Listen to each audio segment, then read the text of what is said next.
À 6 heures du matin, David est habillé et prêt à quitter la maison pour se rendre au jardin d'enfants. Sa mère lui tend son sac à dos, rempli de manuels scolaires, de papier, de crayons et surtout d'un petit déjeuner. Le petit déjeuner était un délicieux morceau de pain. Le jardin d'enfants commence à 7 heures. Après quelques leçons, c'est enfin l'heure du petit déjeuner. David sortit avec empressement le pain de son sac à dos. Il avait faim. Alors qu'il se prépare à manger, un petit garçon assis à côté de lui prend la parole. « Veux-tu partager avec moi ?» a-t-il demandé.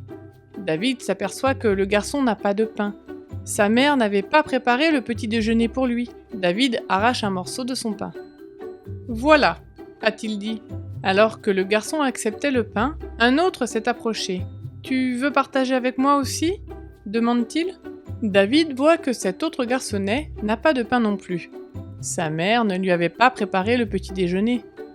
David arracha un autre morceau de pain. Il lui dit « Voilà pour toi ». Puis, un troisième garçon s'est approché également. David a tout de suite deviné ce qu'il voulait. Il vit que le garçon n'avait pas pris de petit déjeuner et qu'il devait avoir faim. Bien sûr, le garçon avait une question à poser. « Veux-tu partager avec moi aussi ?» a-t-il demandé. David, qui n'avait plus beaucoup de pain, se demande ce qu'il doit faire. C'est alors qu'il se souvient d'une histoire de la Bible. Dans cette histoire, le prophète de Dieu, Élie, avait faim et il alla demander de l'aide à une mère pauvre. Il demanda à la mère « Pourrais-tu me donner un peu d'eau et un morceau de pain ?» Mais la famine sévissait dans le pays et la mère n'avait que de la farine et de l'huile pour faire un seul pain. Elle avait prévu de manger le pain avec son fils, mais elle l'a partagé avec Élie. Dieu l'a récompensé par un miracle. Il a fourni une quantité inépuisable de farine et d'huile et la mère a pu faire du pain jusqu'à la fin de la famine. Elle et son fils n'ont jamais souffert de la faim. David avait entendu l'histoire de la Bible à l'école du sabbat.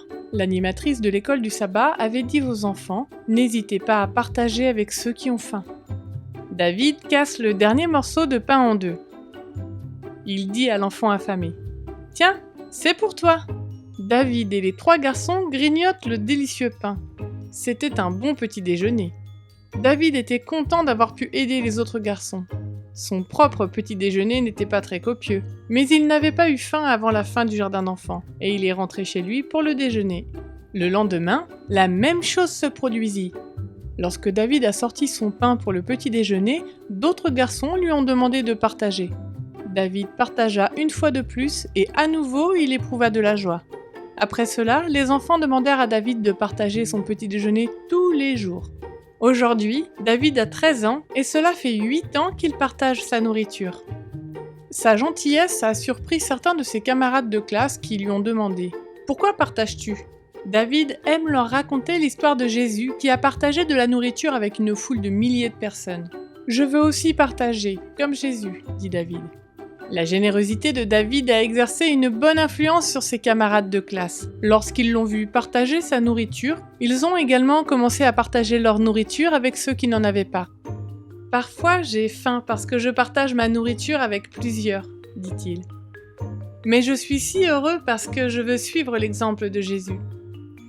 Je crois que je partage la lumière de Jésus avec mes amis. » Une partie de l'offrande du 13e sabbat de ce trimestre contribuera à l'ouverture d'une école adventiste du 7e jour dans le pays d'origine de David, le Cameroun, où les enfants pourront apprendre la joie de partager les bénédictions de Dieu avec les autres.